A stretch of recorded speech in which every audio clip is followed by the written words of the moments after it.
Beetee told the Alliance that the lightning tree could be used to electrocute the remaining tributes. His public plan was simple. At midnight, they would connect the wire to the tree and run it toward the beach. When lightning struck, anyone touching the wet sand or seawater could be killed. The others accepted the plan. Wiress knew it was not the real plan. While the Alliance slept, Beetee removed the metal tool he had taken from the cornucopia. It was designed for repairing small mechanical devices. He pressed it against the area where his tracker had been implanted. Wiress watched. "Pain," she said. "Yes, worth it." Beetee cut carefully until he exposed part of the tracker without removing it. Using a strand from the wire, he connected the device to a small receiver he had built from materials taken during the blood rain. The receiver emitted a faint pulse. For a moment, every nearby camera turned away. Beetee smiled. They could influence the arena. Not fully, but enough. Wiress began listing the clock sections in order. She had observed which cameras moved before every hazard activated. The cameras were receiving the signal first, the trackers followed. If Beetee transmitted a false command, they might activate one section of the arena while the Gamemakers believed they were controlling another. The plan required time. The arena did not intend to give it to them. Wiress's trap. The next morning, Gloss and Kashmir from District 1 attacked near the cornucopia. In the original timeline, Wiress might have died during the assault. In this reality, she had already noticed the cameras changing direction. "Behind," she said. Beetee immediately dropped to the ground. Gloss threw a knife where Wiress had been standing. Katniss fired an arrow, forcing him backward. Johanna attacked Kashmir while Finnick protected Beetee. Wiress did not run. She reached toward a damaged section of the cornucopia and pulled a loose wire free. When Gloss charged, she pressed the wire against the wet metal floor. An electrical pulse from the cornucopia passed through his weapon. Gloss collapsed. Kashmir turned toward Wiress. Johanna struck before she could attack. Both District 1 victors were eliminated. The Alliance stared at Wiress. Johanna laughed. "Remind me never to call you helpless again." Wiress looked toward the cameras. Watching. The Capitol audience had just witnessed an older tribute defeat a career victor using a loose wire and a few seconds of observation. District 3 celebrated. President Snow ordered the Gamemakers to separate Beetee and Wiress. That afternoon, the arena rotated. The entire jungle shifted around the central island, destroying the victors' understanding of which section corresponded to each hour. The Gamemakers believed they had erased Wiress's advantage. She sat near the beach and watched the waves. "Same center," she whispered. Beetee understood. The jungle had moved, but the cornucopia had not. The lightning tree also remained connected to the same underground electrical system. The Capitol could rearrange the clock's face, but it could not move the machinery beneath it. Beetee used the tracker receiver again. This time, he detected 12 repeating control signals, and a 13th signal more powerful than the others. "The center," he said. Wiress drew a circle in the sand. The 13th signal controlled the force field.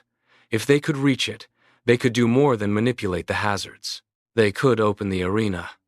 However, Beetee feared that destroying the force field would trigger an immediate rescue attempt by the rebellion. Katniss was likely the rebels' intended symbol, and several victors appeared to be protecting her. Beetee did not trust the rebels completely. They wanted Katniss alive, but they might sacrifice everyone else. Wiress placed her hand over the circle. "No rescue." Beetee looked at her. "Then what? Win." "They would not destroy the arena. They would control it."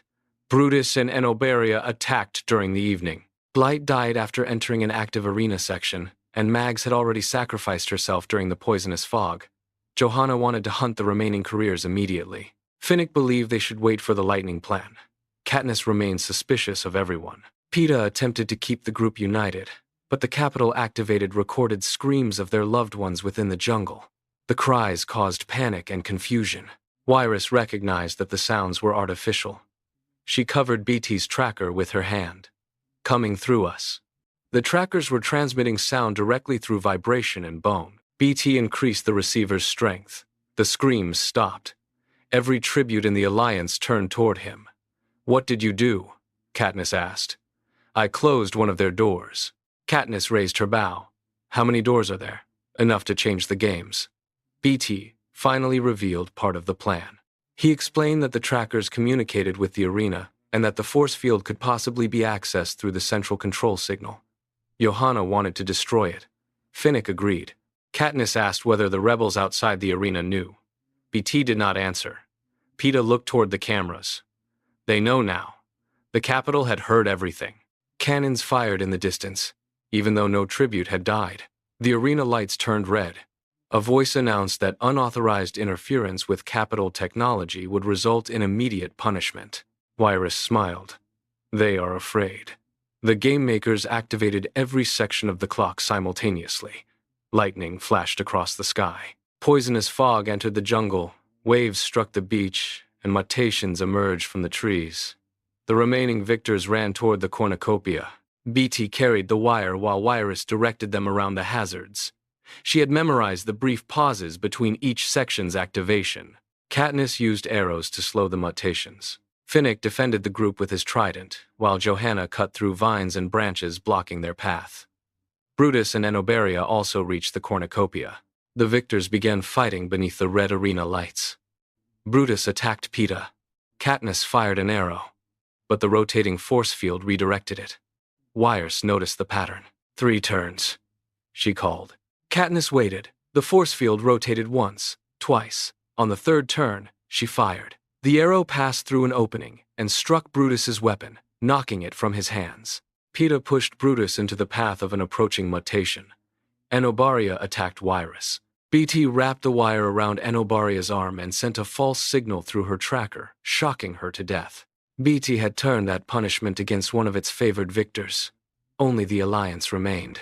Katniss, Peeta, Finnick, Johanna, Beetee, and Wiress stood around the cornucopia. The Gamemakers spoke through the arena. Only one victor may leave. The Alliance began looking at one another. This was the capital's final defense. Even when its machines failed, it could still command the tributes to become enemies. Beetee knelt beside the central metal structure. Not if we rewrite the command. Beetee and Wiress returned to the lightning tree before midnight. The others followed, protecting them from the remaining arena hazards. Beetee wrapped the wire around the tree and ran it back toward the cornucopia. The original plan had been to carry the electricity into the seawater. Now the wire would carry the lightning directly into the arena's communication system. Katniss understood the danger. You could destroy everything. Yes. Including us? Yes. Peeta stepped forward. Is there another way? Wiress looked toward the sky. No. Beetee explained that the lightning would amplify the tracker signal. For several seconds, he could transmit a command powerful enough to reach every part of the arena. However, he needed someone to place the receiver against the central force field connection. Wiress volunteered. Beetee refused. You are the only person who can identify the exact signal. That is why. Before he could stop her, Wiress took the receiver and entered the jungle. Beetee remained near the lightning tree, connecting the final wires. Katniss, Peeta, Finnick, and Johanna protected the path between them. The countdown approached midnight. Wiress reached the edge of the force field. She listened to the repeating pulses beneath the sound of the arena. Tick. Lightning formed above the tree. Talk. Beetee activated the receiver. The lightning struck. Electricity traveled through the wire, across the beach, and into the cornucopia. The arena lights turned white. Wiress pressed the receiver against the force field connection. For one moment, Beetee could see the entire control network: cameras, trackers, weather systems, weapons, broadcast signals. He entered a single command: declare District 3 victor. Inside the control room, every screen displayed the same message. District 3 had won. The Gamemakers attempted to override the command, but Beetee's signal had locked them out. The arena announcement began automatically. Ladies and gentlemen, the victors of the 75th Hunger Games are Beetee, Letier, and Wiress of District 3. Across Panem, people stared at their screens. Katniss, Peeta, Finnick, and Johanna remained alive in the arena. The capital faced an impossible choice. It could admit that Beetee had taken control of the games, or it could accept the announcement as though it had been intentional. President Snow chose pride over truth. He ordered the Gamemakers to confirm the result. A second announcement declared that Beetee and Wiress had demonstrated the superior intelligence, innovation, and technological achievement of the capital. Hovercraft entered the arena. Katniss raised her bow, expecting to be killed. Instead, peacekeepers restrained the 4 surviving victors and transported them away as prisoners. Beetee and Wiress were removed separately. The capital celebrated District 3's victory. Snow intended to turn them into symbols of capital greatness. He did not realize that Beetee had transmitted another command hidden beneath the victory announcement. Every tracker in the arena had recorded the capital's control codes. Wiress carried one of those trackers beneath her skin.